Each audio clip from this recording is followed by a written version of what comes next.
আসসালামু আলাইকুম। গতকালকে একটা ভিডিও করেছিলাম যে বাংলাদেশ সামরিক শক্তিতে তো দুর্বল কেন। মায়ানমারের সাথে আমাদের জনসংখ্যা 3 গুণ বেশি থাকা সত্ত্বেও আমরা কেন মায়ানমারের থেকে পিছিয়ে।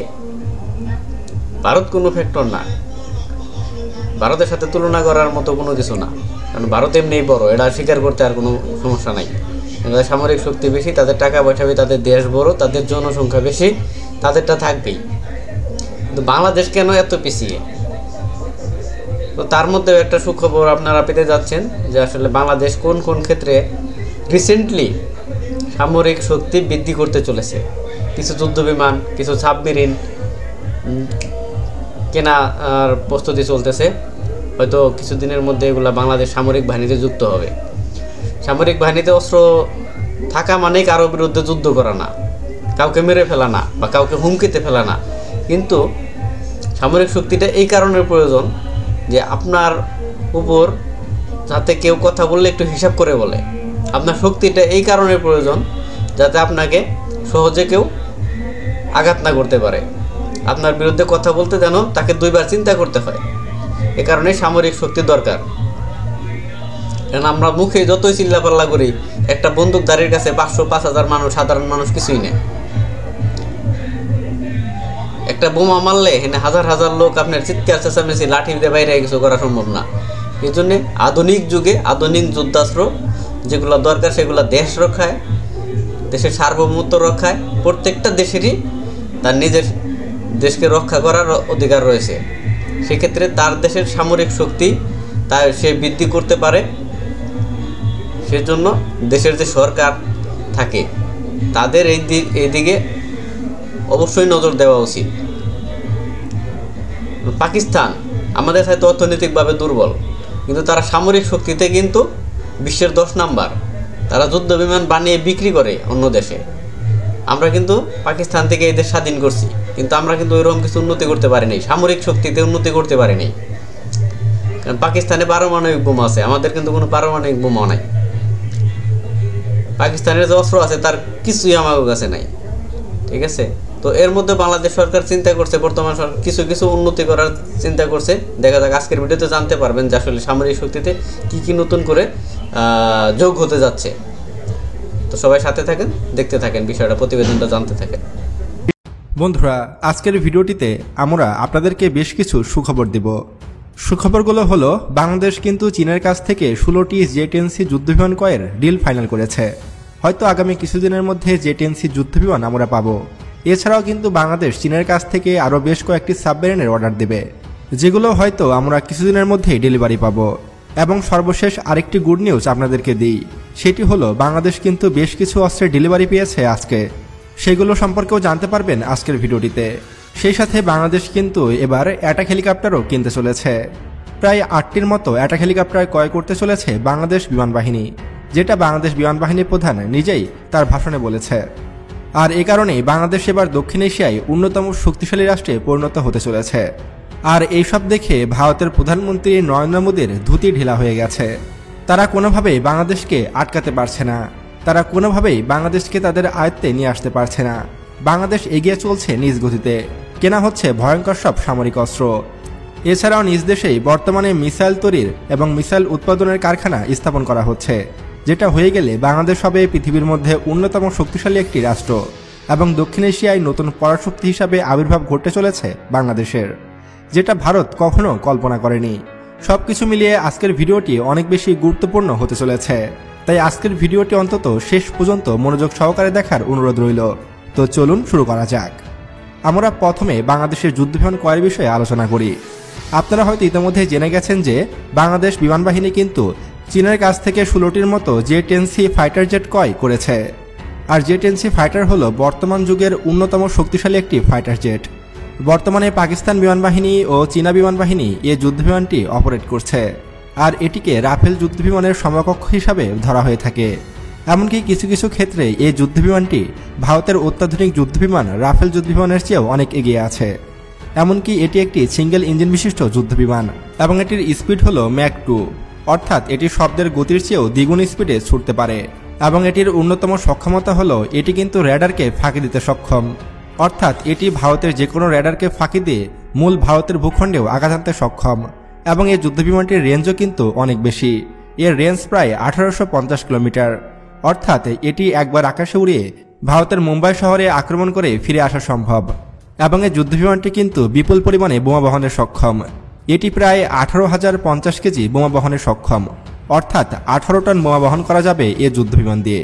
আর এটি একটি মাল্টিরোল ফাইটার জেট এবং এই যুদ্ধবিমানের গতি এত বেশি এবং এটি এত বেশি বোমা বহন করতে পারে যে এটি দিয়ে মাত্র 30 মিনিটের মধ্যেই ভারতের কলকাতাকে উড়িয়ে দেওয়া সম্ভব। আর এটি নিয়ে চিন্তায় পড়ে গেছে পুরো ভারতীয় মিডিয়া। তারা কোনোভাবে মেনে নিতে পারছে না যে বাংলাদেশ চীনের কাছ থেকে জে-10C ক্রয় করছে। বন্ধুরা, জে-10C ছাড়াও আরও একটি সুখবর আপনাদেরকে জানাই, আর সেটি হলো যে বাংলাদেশ কিন্তু এবার সাবমেরিন ক্রয় করতে চলেছে। আর এটি একটি না দুইটি না, প্রায় 12টির মতো সাবমেরিন ক্রয় করার প্ল্যান রয়েছে বাংলাদেশের।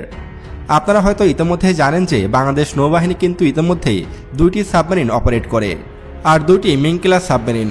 আর এই মিং ক্লাস সাবমেরিনগুলো বেশ পুরনো, তাই এগুলোকে আপগ্রেড করার জন্য বাংলাদেশ এবার চীনের কাছ থেকে পর্যায়ক্রমে 12টি সাবমেরিন অর্ডার করতে চলেছে। এমনকি আপনারা হয়তো এটাও জানেন যে 52 শেখ হাসিনা নামক একটি সাবমেরিন বেস রয়েছে বাংলাদেশের চট্টগ্রামে 52 শেখ হাসিনা নামক সেই সাবমেরিন ঘাঁটিটি অবস্থিত। এইখানে প্রায় 6টির মতো সাবমেরিন রাখার ফ্যাসিলিটিস রয়েছে।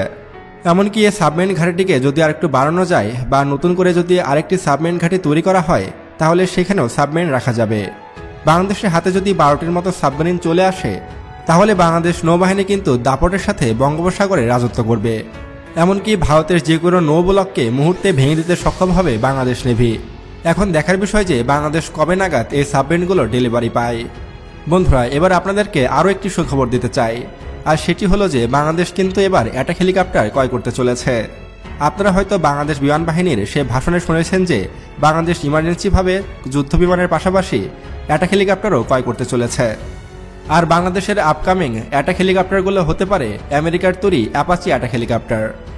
আর অ্যাটাক হেলিকপ্টার যুদ্ধক্ষেত্রে কতটা যে ভয়ঙ্কর তা আপনারা কল্পনা করতে পারবেন না। ধারণা করা হয়ে থাকে যে যুদ্ধক্ষেত্রে 10টি যুদ্ধ ট্যাঙ্কের সমান একটি অ্যাপাচি অ্যাটাক হেলিকপ্টার। আর এই অ্যাপাচি অ্যাটাক হেলিকপ্টারগুলো বিশ্বমানের।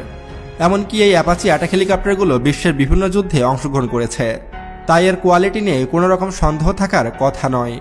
যুদ্ধক্ষেত্রে ভয়ঙ্কর একটি অস্ত্র হবে এই বাংলাদেশের অ্যাপাচি অ্যাটাক হেলিকপ্টার।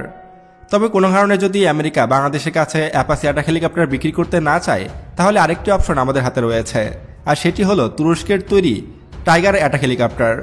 তুরস্কের এই টাইগার অ্যাটাক হেলিকপ্টারগুলোও কিন্তু ভয়ঙ্কর লেভেলের মারাত্মক। তবে সেটা যাই হোক, আমেরিকার হোক বা তুরস্কের হোক, যে কোনো একটি দেশের অ্যাটাক হেলিকপ্টার হলে আমাদের চলবে, কারণ এই 2টি অ্যাটাক হেলিকপ্টারই প্রায় সমকক্ষ মানের।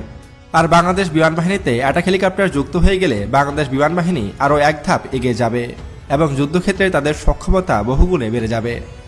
বন্ধুরা, এবার আমি আপনাদেরকে আরও একটি সুখবর দিতে চাই, আর সেটি হলো যে এবার বাংলাদেশে তৈরি হবে ভয়ঙ্কর মিসাইল। অর্থাৎ বাংলাদেশে এবার তৈরি হতে পারে শাহিন 2 এর মতো ভয়ঙ্কর ব্যালিস্টিক মিসাইল। আর এইখানে আমাদেরকে সহায়তা করবে পাকিস্তান। ইতিমধ্যে কিন্তু পাকিস্তানের বেশ কিছু বিজ্ঞানী বাংলাদেশে এসেছে বলে খবর ছড়িয়েছে। হয়তো বাংলাদেশের গাজীপুরে খুব শীঘ্রই একটি মিসাইল ফ্যাক্টরি তৈরি হবে। এছাড়াও চীনের সহযোগিতায় বাংলাদেশে কিন্তু এয়ার ডিফেন্স সিস্টেমের তৈরি যে FM-90 রয়েছে সেটি তৈরি হতে চলেছে। অর্থাৎ বাংলাদেশে এবার তৈরি হবে আকাশ প্রতিরক্ষা ব্যবস্থা FM-90, আর এটি ব্যাপক কার্যকরী একটি এয়ার ডিফেন্স সিস্টেম। যদিও এটি শর্ট রেঞ্জের একটি এয়ার ডিফেন্স সিস্টেম, তারপরও কিন্তু এটি যথেষ্ট কার্যকরী। আমরা শুধু যে অন্য দেশে আক্রমণ করব তা কিন্তু নয়, আমাদের নিজেদেরকেও সুরক্ষিত রাখতে হবে। আর এর জন্য এয়ার ডিফেন্স সিস্টেমের বিকল্প হিসাবে আমি আর কোনো কিছু দেখছি না। অর্থাৎ বাংলাদেশে এগুলোকে উৎপাদন করার সক্ষমতা অর্জন করতে হবে বাংলাদেশের।